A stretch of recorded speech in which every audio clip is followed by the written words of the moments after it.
Primeiro dia de uma série de 4 mensagens sobre os tesouros do Sermão do Monte.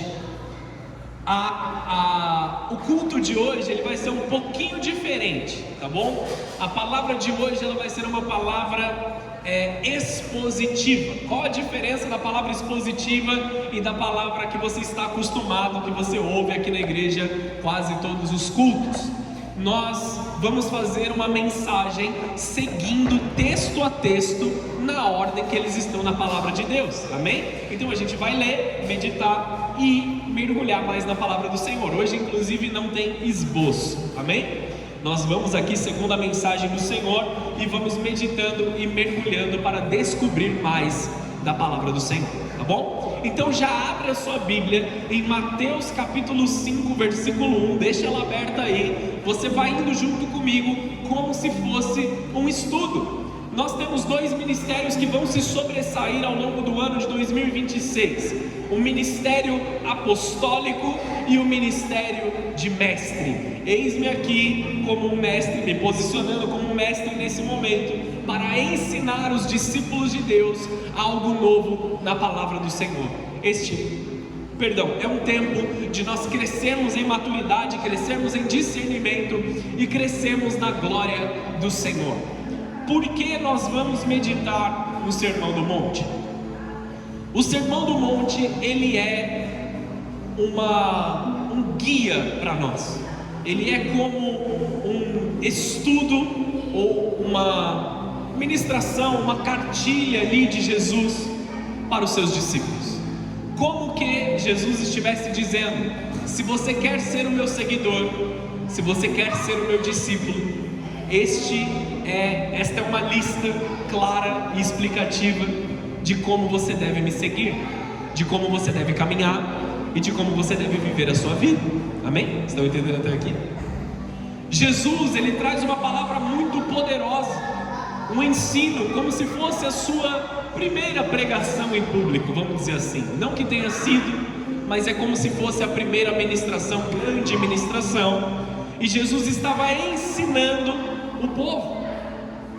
Vamos ler aqui o primeiro texto, foi o texto que nós usamos inclusive para o culto de domingo, mas eu vou lendo e vou parando, não feche a sua Bíblia, deixa aí aberto, amém? Acompanhando o telão também. Mateus 5, versículo 1 diz assim: certo dia, quando Jesus viu as multidões se ajuntando, subiu à encosta do monte, e ali ele sentou-se. Seus discípulos se reuniam ao redor, e ele começou a ensiná-los. Amados, nós vemos aqui aquilo que nós chamamos de mesa da presença se juntando.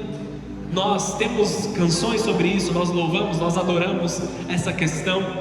E nós estamos falando da mesa da presença, aonde Jesus está fornecendo um alimento espiritual. As pessoas se sentam ao redor de Jesus e Jesus ele traz uma revelação. Havia ali a multidão, os curiosos. Haviam aqueles ali que eles não conheciam tão bem assim o ministério, eles não conheciam tão bem assim Jesus, mas eles desejavam conhecer um pouco mais. E haviam também os discípulos. Quando Jesus ele viu a multidão chegando, ele viu os discípulos ali, ele entendeu que era uma ótima oportunidade de fazer uma pregação muito específica sobre a vida deles, para que eles crescessem em fé, independente da maturidade que eles estavam. Mesmo um cara que tinha acabado de chegar ali, acabado de conhecer Jesus pela primeira vez, e uma pessoa que já caminhava com Cristo há muito tempo. Estão entendendo isso? Jesus ele viu uma oportunidade e ele entregou a palavra de Deus. Eu quero te fazer um desafio ao longo desse ano. Se você recebeu algo de Deus, você precisa entregar isso que você recebeu para alguém. Te explico com mais detalhes.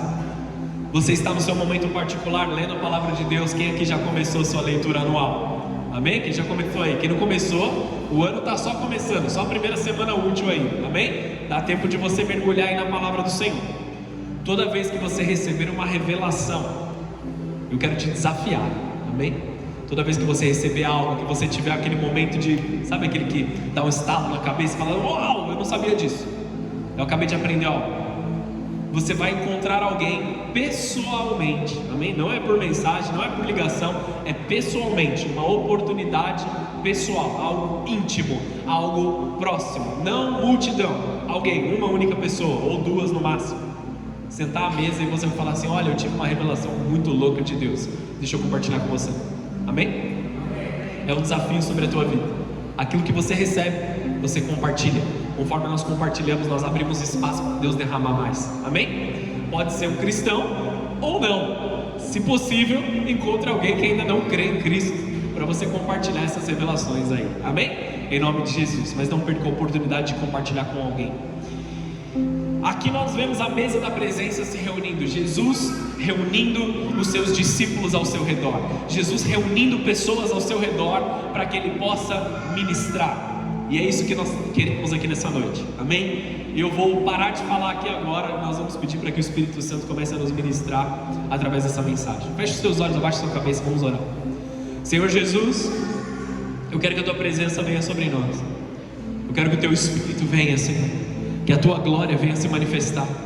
Nós estamos aqui para conhecer mais o Senhor, para entrar naquilo que o Senhor tem para nos ministrar, para aprender mais sobre a Tua palavra. Espírito Santo de Deus, ministra-nos nos nossos corações, ministra-nos na nossa mente, faz com que a nossa convicção de fé cresça e que nós possamos diminuir, Senhor, que nós possamos aprender aquilo que o Senhor quer nos ensinar nesta noite, ao longo desse ano. Nós, Deus, Te damos honra, Te damos glória e nós declaramos: vem nos corrigir, vem nos ensinar, vem nos ministrar, faz segundo a Tua boa, perfeita e agradável vontade, em nome de Jesus, amém e amém. Você pode dar uma salva de palmas ao Senhor?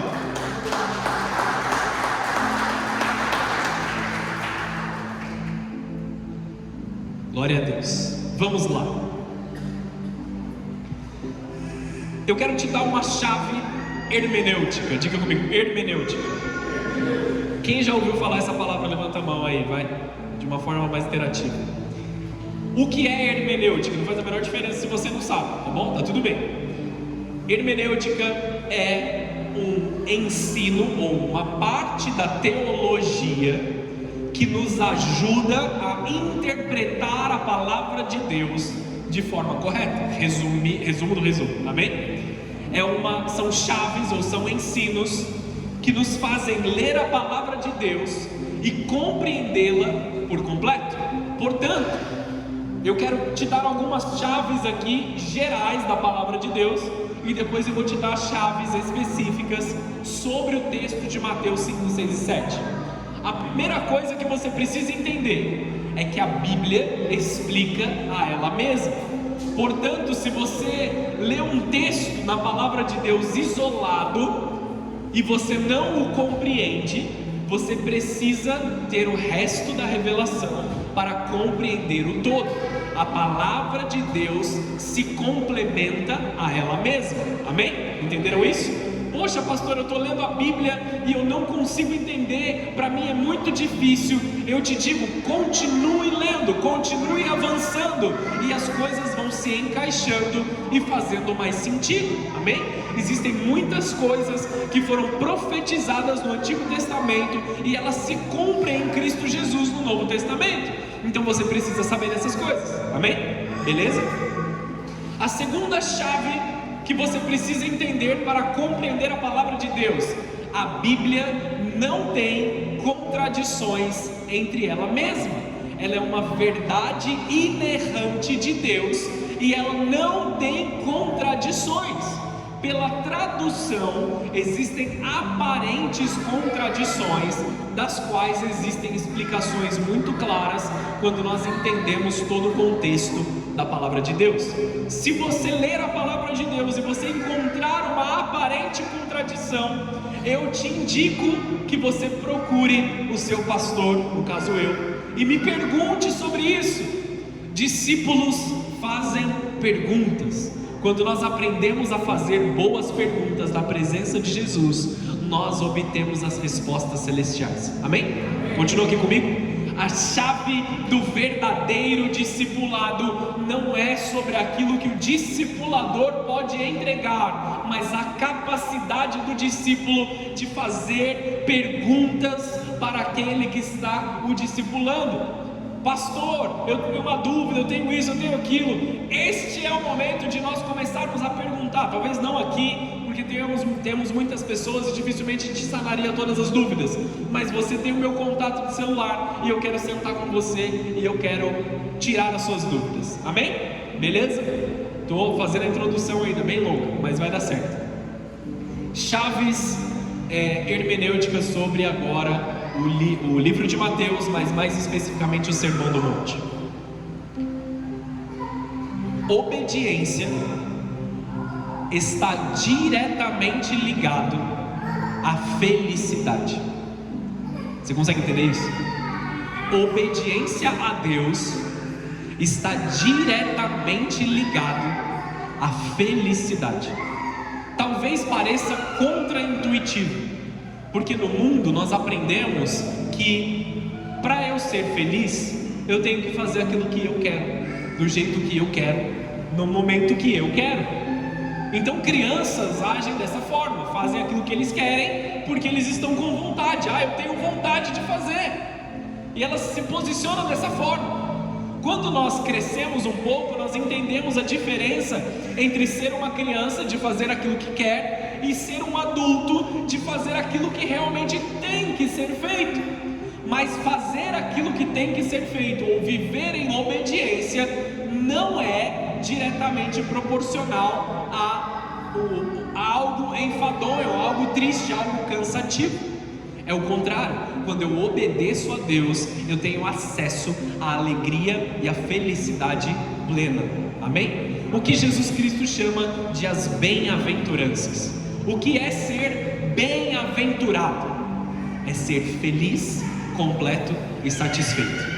Quando a palavra de Deus diz bem-aventurados, ou na minha versão, felizes, aqui traduziu só para um pedaço, né? Na versão NVT traduz só um pedaço. Coloca a primeira aqui, a Cris que está ali, Mateus 5,3. Talvez na sua Bíblia comece com bem-aventurados os que. Na minha Bíblia começa com felizes, mas não é somente felizes, é felizes, satisfeitos, alegres e completos. É aqueles que detêm o shalom de Deus nas suas vidas, a paz de Deus que excede todo o entendimento. Até aqui você está entendendo? Está tudo bem? Para que você entenda esse formato do que Jesus estava dizendo, toda bem-aventurança, estou falando muito rápido, você está conseguindo entender? Toda bem-aventurança, ela tem uma atitude de obediência e um galardão. Vou dar esse exemplo aqui, eu vou explicar esse exemplo. Felizes ou bem-aventurados os pobres de espírito, obediência, atitude de obediência, ser um pobre de espírito, se submeter a Deus, pois o reino dos céus lhe pertence. Isso é um galardão. Galardão é um presente, só que não é um presente que eu posso te dar ou que você pode me dar. Não é um presente que nós temos acesso a compartilhar uns com os outros. Quando nós falamos de galardão, é um presente de Deus sobre as nossas vidas. Vocês estão entendendo isso? Então estamos construindo algo aqui. Amém, amados? Vamos entrar nas bem-aventuranças. Eu acho que eu expliquei tudo que você precisava saber até esse momento, mas nós vamos mergulhar um pouco mais nessa revelação. Felizes os pobres de espírito, porque o reino dos céus lhe pertence. Nós falamos muito sobre diminuirmos a nós mesmos para que Jesus cresça em nós.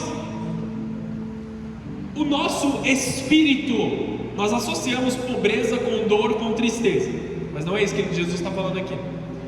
O pobre de espírito é aquele que se diminui de toda a altivez, de todo o orgulho, de tudo aquilo que ele acha que ele tem ou ele acha que ele sabe.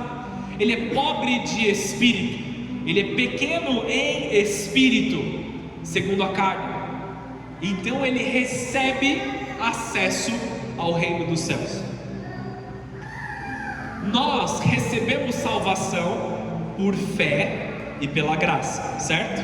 Gálatas nos diz que nós somos salvos pela fé e isso é dom de Deus nos dado por graça. Nós manifestamos fé em Cristo Jesus. Isso significa, eu abro mão da minha justiça própria, eu abro mão da minha capacidade de me salvar, ou da minha capacidade de reter algo bom por mim mesmo. Então eu sou pobre de espírito, por isso Deus me dá o galardão, ou o perdão eterno através do sangue de Cristo, para o reino dos céus. Ele me dá acesso ao reino dos céus. Amém? Estamos começando algo aqui. O texto continua dizendo: felizes os que choram, porque serão consolados.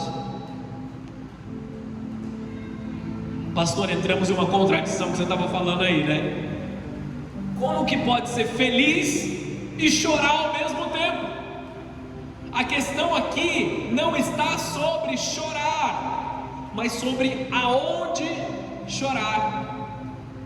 Se você chorar nas redes sociais, se você abre sua rede social, eu não vou falar o nome porque não está me pagando, e você posta no seu story: ah, minha vida é muito ruim, olha só o que fizeram comigo hoje, fulano é assim, não sei o que. Aí você começa aquela frase: quem sou eu para julgar? Mas tem gente, sabe aquele negócio? Alguém já viveu isso? Acontece só lá na Suíça, aqui não acontece muito. Se você chorar no lugar errado, nada de bom vai vir sobre isso. Você vai expor a sua vida, você vai expor os outros, você vai gerar você vai gerar amargura, você vai gerar marcas, você vai arrumar uma briga, você talvez se desentenda com as pessoas que nem tem nada a ver com a história, vão entrar nessa situação e vão se desentender com você também, amém? Quando você chora no lugar errado, você encontra problemas. Quando você chora para pessoas que se importam com você, eles podem te consolar, amém? Você tem um amigo, seus pais, seus irmãos, alguém talvez que seja próximo de você, você se frustrou, você vai e chora ao lado dessas pessoas. Poxa, eu preciso de um ombro amigo. Não tem nada de errado você chorar do lado de pessoas que você confia, que podem entregar algo para você, amém? Beleza? E eles vão te dar um certo tipo de consolo. Só que esse consolo, por melhor que ele seja, um consolo de um amigo, ele é limitado. Nós estamos chorando no colo daquele que realmente se importa e pode mudar todas as coisas. Você tem um problema? Chora no colo do Senhor Jesus. Bem-aventurados os que choram, porque serão consolados. Deus, ele vem com resposta. Deus ele vem com salvação. Deus vem com transformação quando você entrega as suas preocupações no altar de Deus. Você pode desabafar com quem você quiser, mas primeiro você tem que falar com Deus.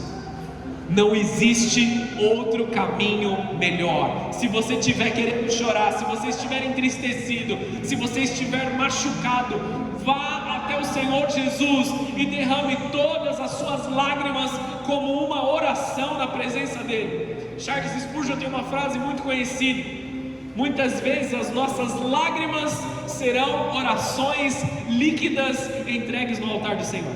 Amém? Você já viveu isso? Às vezes você está tão amargurado, tão triste, que as palavras nem saem da sua boca, só sai lágrimas, você só consegue chorar. As suas lágrimas são orações líquidas entregues na mão do Senhor. Estão aqui? Viva isso. Troque o foco do seu lugar de dor. Eu estou ansioso, eu preciso ir, sei lá, vou colocar alguma coisa aqui, amém? Eu estou ansioso, eu preciso ir lá fumar um cigarro para acalmar. Eu estou ansioso, eu preciso ir praticar um esporte. É uma parte boa, bem, uma lá vai fazer mal para a sua saúde, vai ser um pecado. A outra já é um pouquinho melhor. Mas acima de todas as coisas, está passando algo dentro do teu coração? Vá até a presença de Deus. Não vá pecar. O pecado, ele não te satisfaz. Por mais que nós estejamos tentados a isso, eu estou ansioso, eu estou frustrado, eu quero pecar para me satisfazer. Amém? Que é o exemplo do cigarro, por exemplo, ou qualquer outra coisa que possa passar na sua cabeça. Tira isso de lado. Isso não tem poder de satisfazer. Isso não tem poder de te consolar. Isso não tem poder de te transformar. Se você é um discípulo de Deus, você sabe chorar no lugar certo. Isso é em oração. Mais pra frente a gente vai falar sobre o secreto, mas isso é pra semana que vem, amém? Eu vou usar a palavra secreto, mas eu explico o que é o secreto na semana que vem, tá bom? Com detalhes. Felizes os humildes, pois herdarão a terra. Nós assemelhamos humildade com pobreza, muitas vezes. O cara é humilde, ele anda de chinelo havaianas, aquele de pasteleiro que fala? Aquele de pasteleiro. Ele usa roupas rasgadas, ele usa roupas simples, ele é muito humilde. Não é disso que Jesus está falando, amém? Não é sobre pobreza ou não ter dinheiro. Conheço muitas pessoas que não têm R$1 no bolso, mas são extremamente avarentos, amam o dinheiro de uma forma absurda. 50 centavos é motivo de facada. Estão entendendo aqui ou não? E eu conheço pessoas com muito dinheiro que também são extremamente humildes ali no seu coração e extremamente generosos. Ou seja, humildade não está relacionada a finanças, beleza? Nesse momento não está relacionado a finanças. O que é uma pessoa humilde então? Uma pessoa humilde, uma pessoa obediente a Deus na humildade, é uma pessoa que olha para os outros como se fossem mais importantes do que eles. Na nossa amada e gentil cidade, nós temos o hábito de parar o carro para os pedestres atravessarem na faixa, certo? Por quê? Porque nós entendemos que eles são mais importantes ali e nós desejamos a segurança dessas pessoas, amém? Uma regra de trânsito simples aqui da nossa cidade, dá multa também se você não fizer, tá bom? Mas o que nós precisamos entender? A vida desta pessoa é mais importante do que a minha prece. Você está entendendo aqui? Sobre colocar as pessoas como mais importantes do que nós? Ceder o seu lugar para uma pessoa que talvez precise se sentar, talvez uma pessoa mais velha, isso é humildade e é honra para com essa pessoa. Isso é o básico, amém? E aí nós estamos chegando em coisas mais exaltadas. Honrar o nosso próximo com aquilo que nós podemos. Ceder aquilo que nós temos, compartilhar aquilo que nós temos, é humildade espiritual, é uma vida generosa, é uma vida cuidadosa com o seu próximo. Isso é a humildade que Jesus está propondo nesse texto. E qual é o galardão associado a essa humildade espiritual? Herdarão a terra. E isso aqui, amados, é o que nós oramos.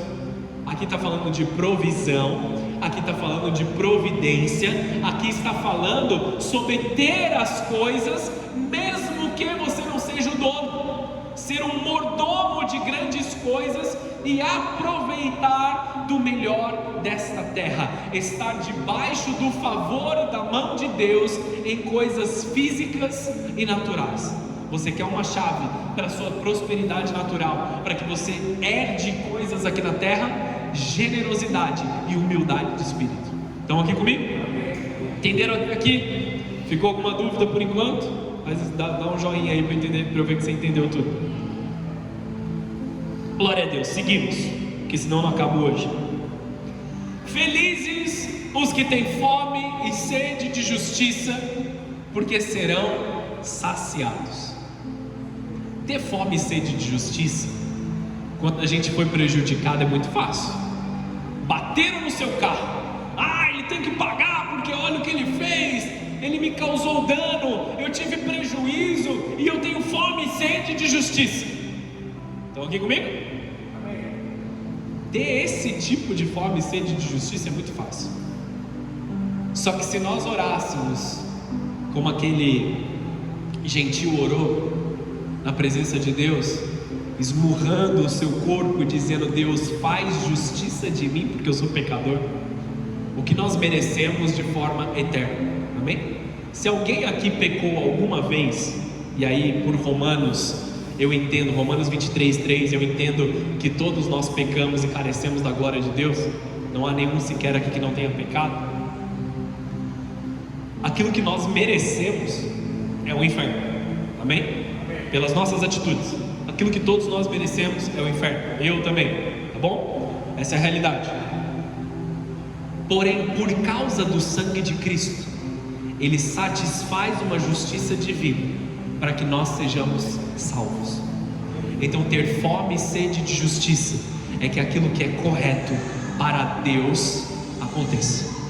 E muitas vezes nós pensamos que as pessoas precisam ser prejudicadas, ou ele fez algo errado, ele tem que pagar por aquilo que ele fez. Orem por aqueles que os perseguem. Estou me adiantando aqui, não devia ter falado isso, não devia ter falado essa frase. Mas você precisa olhar para o teu próximo como alguém que é um objeto da misericórdia de Deus e da justiça de Deus. Ele me roubou, ele me tratou mal, tomara que um carro atropele ele. Isso não é fome e sede de justiça celestial. Amém? Tá bom, talvez você não fale essas frases, mas provavelmente você pensa no seu íntimo. Nós precisamos aprender a ter fome e sede da justiça de Deus. Senhor, Ele me causou dano, Ele me machucou, mas que a glória do Senhor venha sobre ele, que ele se converta e que ele entenda o pecado que ele cometeu, e que ele se acerte com o Senhor. Quanto a mim, eu não quero reter nada. Bem-aventurados os que têm fome e sede de justiça. E o que acontece? Porque serão saciados. Quando você tem fome e sede da justiça de Deus, Deus cumpre a justiça sobre a tua vida. Talvez você seja um pecador e o seu lugar seja o inferno. Quando você tem fome e sede da justiça de Deus, daquilo que é correto para Deus exercer aqui na terra, Deus, Ele te sacia desta fome e desta sede. Ele te ajuda com que a justiça divina venha sobre a tua vida também. Você seja salvo, você seja liberto e você viva em paz com as pessoas. Continua me entendendo aqui? Estou vendo algumas caras meio assim, não estou entendendo, pastor. Nós seremos saciados quando nós vivermos o melhor de Deus sobre as nossas vidas, não desejando que os outros paguem pelos seus pecados, porque nós não estamos pagando por eles. Nós fomos perdoados dos nossos pecados. Nós precisamos do Senhor Jesus sobre as nossas vidas. Felizes os misericordiosos, porque alcançarão, porque serão tratados com misericórdia. Todos nós recebemos misericórdia de Deus. A nossa atitude tem que ser uma atitude misericordiosa, piedosa, amável. Por que nós desejamos receber misericórdia de Deus quando nós erramos? E nós desejamos que os outros sejam punidos pelos erros deles. Se não houve juízo sobre nós, não deve haver juízo sobre o nosso próximo. Você está entendendo como uma coisa liga com a outra aqui? Como Jesus está construindo algo? Ele começou ali sobre aqueles que recebem o reino de Deus, pobres de espírito. Eles abrem mão daquilo. Depois ele fala sobre os problemas pessoais, sobre você chorar. Depois ele fala sobre ter uma atitude humilde. E então ele nos leva a entender o que é a justiça divina. Aí ele nos leva não somente a entender a justiça divina, mas aplicar a justiça divina para com o nosso próximo. Bem-aventurados os misericordiosos. Por quê? Porque alcançarão misericórdia. Senhor, tenha misericórdia de mim, mas tudo que você aplica com o seu próximo é dor, é machucado, é dificuldade. Você fecha a porta para o teu próximo, você tira o acesso dele, você o trata com frieza. Amém ou não? Estão entendendo aqui? Amados, se somos discípulos de Cristo, precisamos imitar a Ele em todas as coisas. Jesus veio para exercer misericórdia através do seu perdão. Nós devemos perdoar como Ele nos perdoou.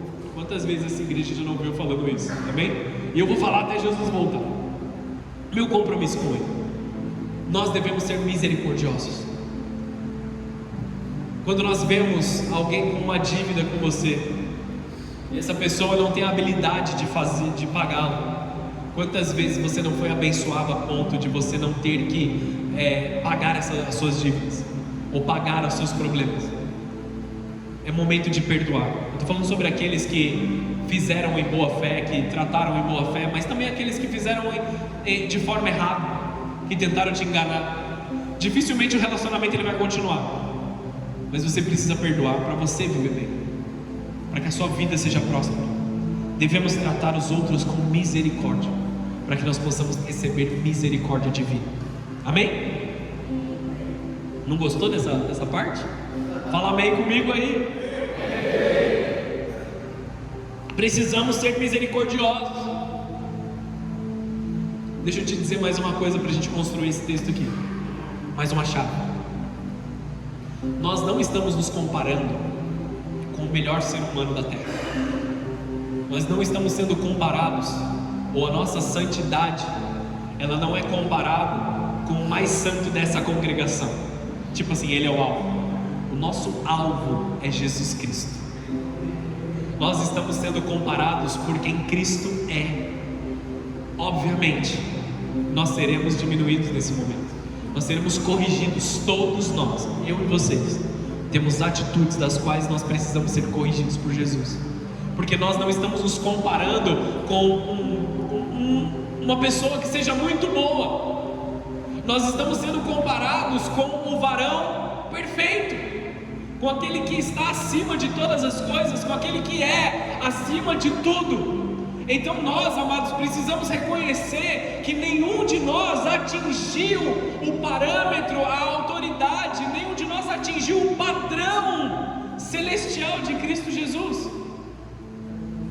Mas a realidade é que nós não nos manteremos no nosso pecado, porque a graça nos salvou do pecado e nos capacita a sermos melhores a cada dia. Então é possível sim, segundo Efésios 4,13, alcançar a maturidade do varão perfeito. Na semana que vem eu vou te dizer um texto muito forte, o final do capítulo 5, mas a gente tem que construir algo para chegar lá, que Jesus espera de nós crescer na perfeição de Cristo Jesus. Amém? Segura a sua curiosidade aí, não vai ler o último versículo agora não. Você pode ler na sua casa depois, mas segura a sua curiosidade. Misericordiosos, né? Versículo 8: felizes os que têm um coração puro, pois verão a Deus. Aqui é que eu gosto. Deus não fala comigo, Deus não me responde, eu não vejo Deus. O olhar, a boca, os ouvidos, todos eles alimentam o nosso coração. Uma pessoa pura de coração, nós podemos assemelhar como um bebezinho, né? O filho do Vitor estava ali, ó, o Luquinhas está no colo da Amanda ali, ou a Cecília aqui também. Eles são puros de coração. Que pecado há nesse bebê? Apesar de pais, nós nos frustrarmos e nos irarmos com os nossos filhos às vezes, porque fez alguma coisa que a gente gostaria que eles não fizessem, nessa idade eles não têm a menor consciência daquilo que eles estão fazendo. Eles não têm pecado. Aí você fala assim: eu cresci, eu vivi muita coisa, eu vi muita coisa, eu fiz muitas coisas erradas, e eu cheguei até aqui. Eu já não tenho mais um coração puro. Agora já era para mim, eu nunca mais vou poder ver a Deus. Mas não é isso que Jesus está falando. Os puros de coração não são aqueles que nunca se sujaram, mas aqueles que constantemente estão buscando se limpar na presença de Deus. Eu e vocês precisamos cultivar um coração puro todos os dias na presença de Deus. Deus, aqui está o meu coração. Tem algumas coisas que não deveriam estar aqui, tem alguns pecados que não deveriam estar aqui, tem algumas dores que não deveriam estar aqui, tem alguns maus, sei lá o plural de mau entendimento, tem algumas coisas que estão aqui dentro de mim que não deveriam estar. Eu te apresento eu coloco diante do teu altar, diante da tua presença. Vem e me limpa e me santifica. Eu preciso todos os dias me santificar, todos os dias me limpar, todos os dias revisar aquilo que entra pelos meus ouvidos, aquilo que entra pelos meus olhos, através da televisão, das redes sociais ou das pessoas com quem eu convivo, nos lugares onde eu estou. Eu preciso revisar todos os dias a fonte de alimentação dentro do meu coração e também aquilo que sai da minha boca, porque aquilo que sai da minha boca revela o que está dentro do meu coração. Você quer um parâmetro da sua santidade? O que escapa da sua boca sem querer às vezes? Estão aqui comigo? Ah, escapou um palavrão, escapou um negócio. Olha para dentro do teu coração. Não estou querendo julgar nem rejeitar ninguém aqui, amém, amados? É uma palavra que nos corrige, para para que nós possamos crescer em maturidade, crescer em amor. Não é um problema se você ainda luta com certas situações. O problema é você manter essas coisas na tua vida. Vamos deixar de lado.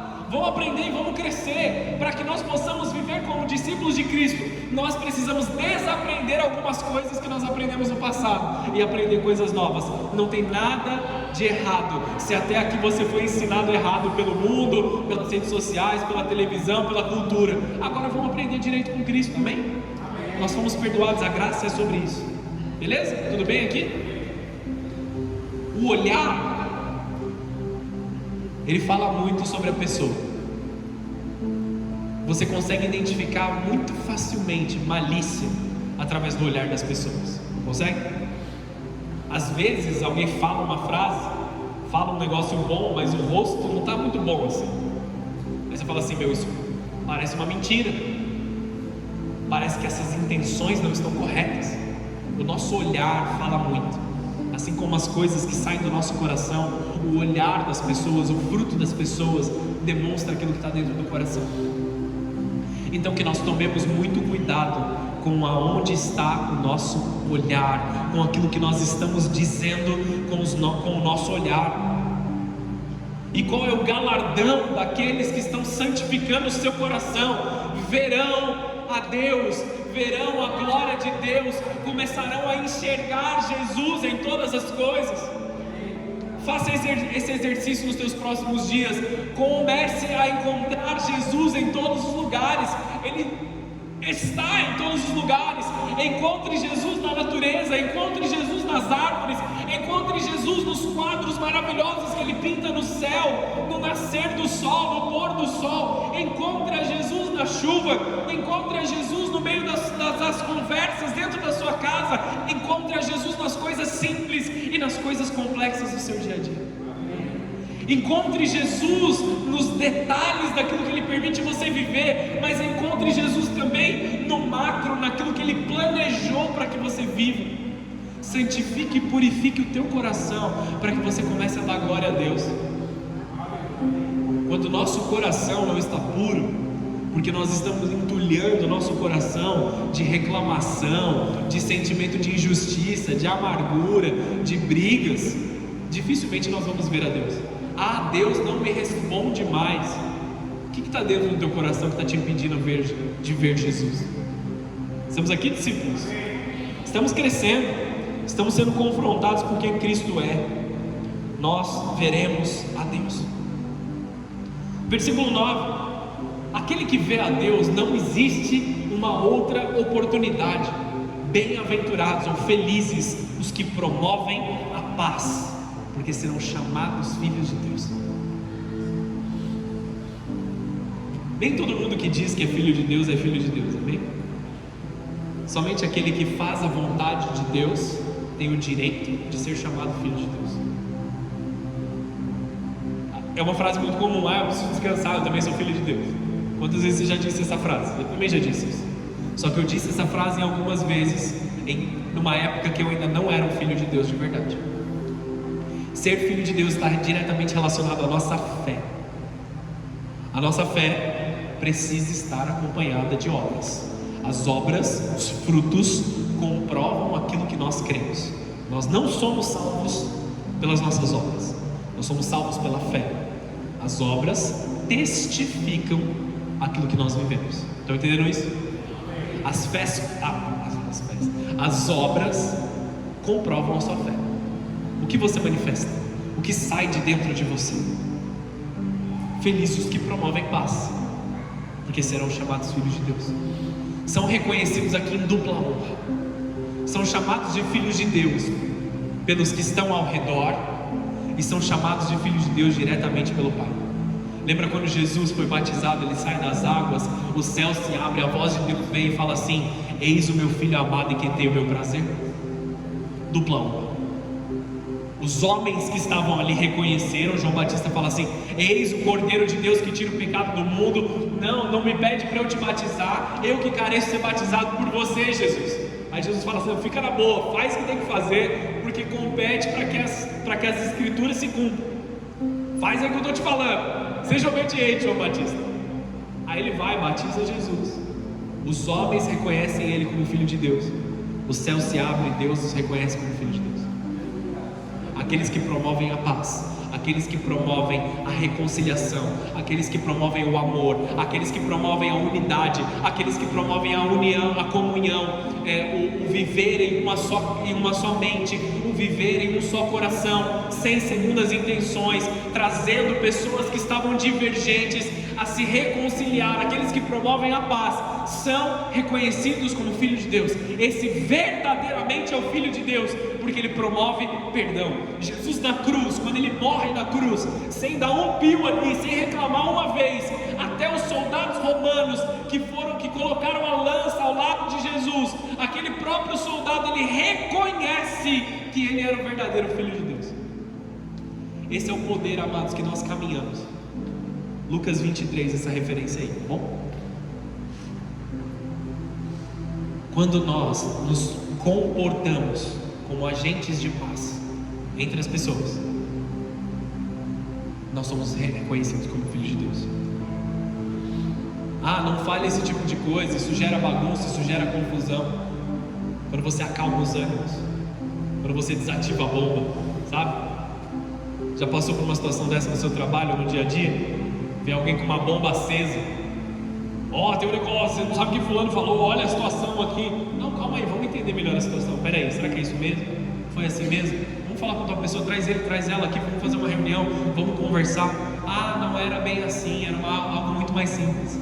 Isso acontece no meu dia a dia, assim, de meia hora. De meia hora eu estou ali resolvendo essas situações. Fulano é muito calmo, fulano é muito tranquilo, ele deve ter algo especial, uma luz na vida dele. Essa é a forma do mundo explicar. Ele é o filho de Deus. Vocês estão entendendo isso? Quando você vive para promover a paz, você é chamado de filho de Deus em dupla honra, por Deus e pelos homens. Felizes. Agora as coisas mudam um pouco aqui, amém? Tá com o capacete aí espiritual? Bem-aventurados os perseguidos por causa da justiça, pois o reino dos céus lhe pertence. Perseguição e evangelho estão diretamente ligados. Assim como obediência e felicidade em Deus são uma coisa só, evangelho e perseguição são uma coisa só. Eles não estão separados. Eu quero viver um evangelho tranquilo, de arco-íris e flores. Não é o evangelho que Jesus viveu. Ninguém me persegue há muito tempo. Tem algo errado com o seu cristianismo. Tá bom? Desculpa te falar isso. Pegam no meu pé demais no trabalho. Quando eu chego errado, deve ser uma perseguição, porque eu... Desculpa, eu vou de novo. Pegam demais no meu pé quando eu chego atrasado no meu trabalho. Deve ser porque eu sou cristão e estão me perseguindo. Não! É porque você está chegando atrasado. Amém? Saiba discernir perseguição de colheita. Amém?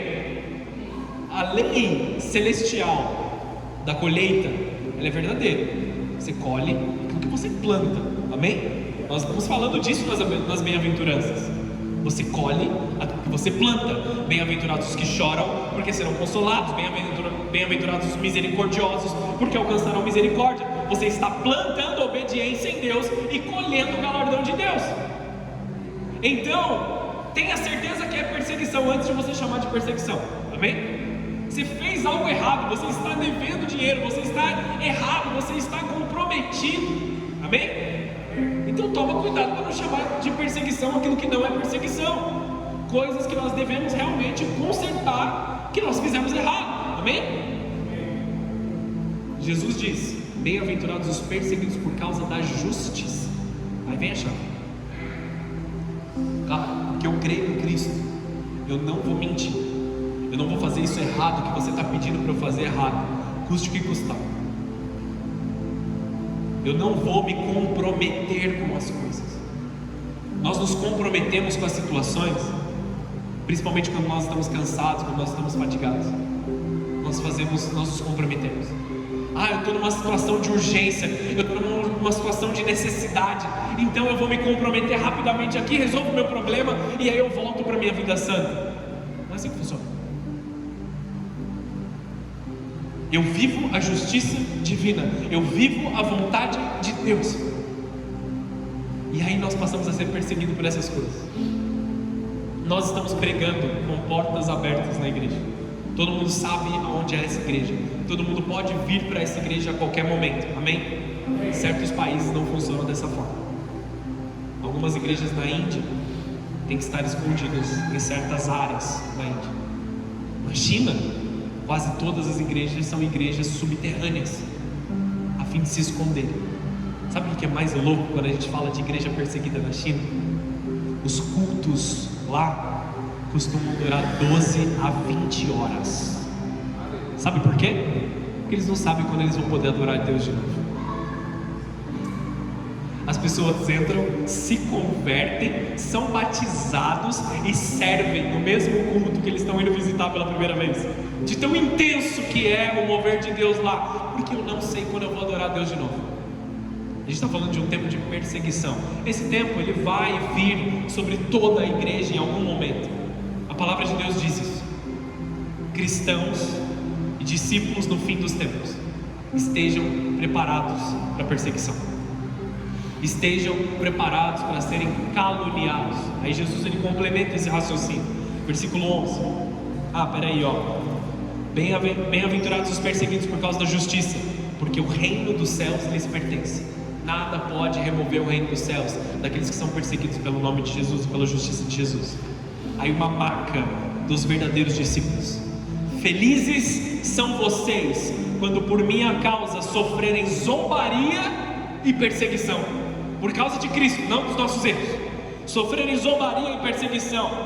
E quando outros, mentindo, disserem todo tipo de maldade a seu respeito, se tiverem que falar mal de nós, que seja mentindo, porque eles não vão encontrar erro no nosso formato de viver. Não que sejamos perfeitos, mas nós estamos tentando acertar. Amém, queridos? Que seja para mentirem contra as nossas vidas. Nós vemos grandes homens nos dias de hoje, grandes homens de Deus, tendo a sua imagem, a sua reputação, que eles já entregaram para Jesus, mas tendo a sua reputação sendo destruída com mentiras, com calúnia, com difamação. Nós temos um exemplo do nosso apóstolo Rima, que faleceu recentemente. O final da vida dele foi um final de perseguição, de mentiras contra a sua conduta, mentiras contra a sua administração do reino. Ele foi como um cordeiro, como um exemplo para nós, amados. Mentiram sobre ele e ele foi calado até o último minuto, não se justificou, não brigou. As pessoas mentiram contra ele. Um exemplo de um humano aqui. Se ele aguentou, a gente aguenta também, amém, amados? Nós podemos viver isso porque Jesus nos capacita. Vão mentir contra você, vão caluniar você, vão difamar você, mas não se preocupe com a sua reputação. Nós não temos mais nome, nós não temos mais reputação, nós entregamos tudo no altar de Deus. Não vai ter recompensa aqui na terra, vai ter recompensa nos céus. Essa é a recompensa que nós buscamos, esse é o galardão que nós desejamos. Não lhe será negado o reino dos céus quando você vive uma vida digna de ser perseguido. Então aqui comigo, essa é a marca do verdadeiro discípulo. É correto orar pela perseguição? Você não precisa ficar arrumando problema para você, bem amado? Mas busque a sua vida. Vamos falar de pequenas perseguições, pequenas coisas que se espantam. Você já deixou de ser chamado por um grupo de amigos porque você passou a frequentar a igreja? Uma zombariazinha, uma caluniazinha de leve assim, coisas pequenas. Se alegre nesses momentos. Se alegre nesses momentos, porque eles sabem que você está aqui para salgar o alimento. Eu adiantei de novo, vou chegar lá. Versículo 12. Quando você for perseguido, o que você tem que fazer? Alegrem-se. Alegrem-se e exultem, porque uma grande recompensa os espera no céu. Você já conquistou tudo aqui na terra, amado. Tudo que você tinha para conquistar, você já conquistou. Quando você é perseguido, alegre-se. Existe uma recompensa para você nos céus. Exultem.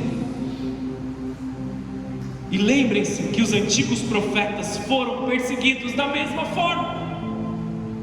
Todos aqueles que vieram lá atrás, todos aqueles que vieram antes, também foram perseguidos. E aí nós nos comportamos de forma diferente. Vou ler essa parte aqui para encerrar a linha de raciocínio. Nós encerramos o culto de hoje. Você conseguiu receber aí no seu lugar? Foi bênção? Hoje foi um pouco mais explicativo, porque eu precisava preparar todo o terreno. E aí os próximos vão ser um pouco mais fluidos. No título da minha Bíblia está escrito: o ensino sobre o sal e a luz. Tudo isso culmina em ser o sal da terra e luz do mundo. Olha o que o texto diz: vocês são o sal da terra, mas se o sal perder o sabor, para que servirá? É possível torná-lo salgado outra vez? Será jogado fora e pisado pelos que passam, pois já não serve para nada. Se nós não temos uma vida como discípulos, nessa descrita pelas bem-aventuranças aqui, nós não servimos para ser diferença no mundo. Nós não somos humildes de espírito, nós não somos misericordiosos, nós não sabemos chorar na presença de Deus. Você não faz a menor diferença no meio do mundo. É isso que Jesus está dizendo. A palavra é dura. Ele está falando assim: se você vive como qualquer um vive, você serve para ser jogado no chão e pisado como todo o resto. Aqui ele está falando do julgamento eterno. Muitos daqueles que rejeitam a Jesus, que estão vivendo de qualquer forma, quando a consumação dos séculos vier, eles serão pisados ali como sal que não tem sabor. Se o sal perde o seu sabor, não há o que fazer com ele. Nós não somos chamados para não termos sabor. Nós somos chamados para sermos a diferença no meio dos lugares onde nós estamos. O sal não é visível numa alimentação. Você não consegue olhar para um alimento e falar: tem sal ou está sem sal.